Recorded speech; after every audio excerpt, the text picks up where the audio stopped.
Vamos ver mais de perto por que os transientes são tão perigosos. Nesse exemplo, um técnico está fazendo uma medição de voltagem fase a fase em um circuito alimentador de motor de 480 volts. Esse é um ambiente de categoria 3. Um transiente causado por comutação de carga ou um relâmpago próximo foi grande o suficiente para causar um arco voltaico, que atinge o interior do medidor.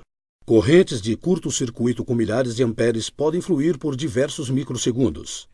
Nesses níveis atuais, os cabos de teste superaquecem e as pontas de prova começam a queimar, desenhando um arco do ponto de contato até a ponta de prova. O técnico vê um arco azul brilhante e, ao mesmo tempo, é surpreendido pelo estalo do arco explodindo dentro do medidor. O arco flui pelas pontas de teste vaporizadas. Se esses dois arcos se unem através da proximidade do metal exposto das pontas de prova ou outros mecanismos, um grande arco é formado propiciando uma rota de baixa impedância diretamente de uma fase elétrica para outra. Quando dois arcos se juntam, podem causar um curto fase a fase ou um curto fase à terra. O resultado é uma explosão voltaica, que pode gerar uma bola de fogo plasmática preenchida pela energia no sistema elétrico. Quando isso ocorre, a temperatura pode chegar a cerca de 6.000 graus Celsius, 10.000 graus Fahrenheit. Fontes da indústria estimam que nos Estados Unidos de 5 a 10 acidentes por arcos voltaicos acontecem todos os dias. O Ministério do Trabalho dos Estados Unidos relata que em um ano recente, 1.000 eletricistas sofreram choques e queimaduras, algumas fatais. Estima-se que 50% desses ferimentos devem-se a arcos voltaicos. Esta porcentagem poderia ser substancialmente reduzida se os técnicos utilizassem a combinação de planejamento cuidadoso, práticas corretas e seguras de trabalho e uso de ferramentas apropriadas. Eis um arco voltaico verdadeiro. Esses fusíveis foram projetados para romper-se a 10.000 amperes de corrente de curto, mas foram intencionalmente usados em um circuito de 50.000 amperes. Um curto-circuito foi criado no lado da carga dos fusíveis.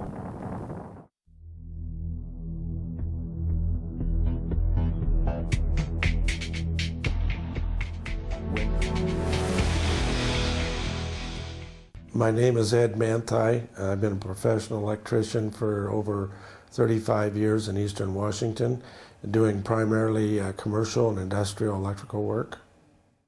About 2.5 years ago, I had a personal experience with arc flash. I heard a buzz, and then after that, a major explosion. I was able to get my eyes closed, I think, and my head back a little bit, blew me back on the floor. Next thing I remember, I was standing in the corner and I couldn't see, and my shirt and stuff was on fire, which I didn't even realize at the time, being as I couldn't see. And me personally, I've always been accused of being too safe, overly cautious, because it's hard to prepare for something you can't see. Make sure that you use the proper safety precautions.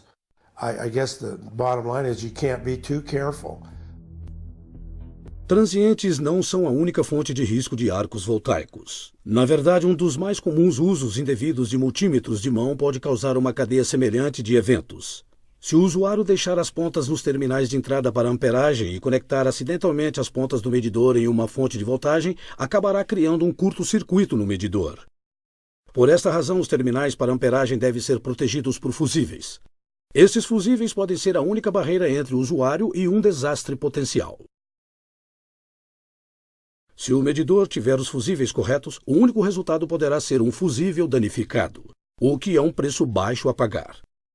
Jamais substitua um fusível danificado por um fusível errado. Use apenas fusíveis de alta tensão especificados pelo fabricante. O sistema medidor Fluke inclui o circuito interno do medidor, fusíveis e os cabos de teste fornecidos com o instrumento que funcionam em conjunto para interromper apropriadamente correntes de curto que excedam 10.000 amperes. Os cabos de teste e outros acessórios também podem contribuir para o perigo. Os cabos de teste podem desfiar ou sair das conexões do medidor. Se a ponta de prova for conectada a 480 volts e um cabo de teste descascado ou com classificação inferior entrar em contato com outro condutor, um curto pode ser gerado. A mesma coisa pode acontecer se um cabo de teste desencapado sair do medidor e tocar um condutor. Torne parte da sua rotina inspecionar seu medidor e seus cabos de testes antes de usá-los. Por favor, consulte as instruções fornecidas ao término desse vídeo quanto ao que examinar.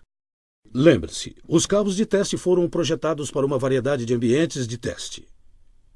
O que é apropriado para uma placa de circuito em um ambiente de categoria 1 pode não ser apropriado para os circuitos de 480 ou 600 volts. Em uma instalação de alta tensão, assegure-se de que seus cabos de teste tenham uma quantidade mínima de metal exposto. Isso ajudará a evitar a criação de curto-circuito entre duas fases se sua mão soltar os cabos.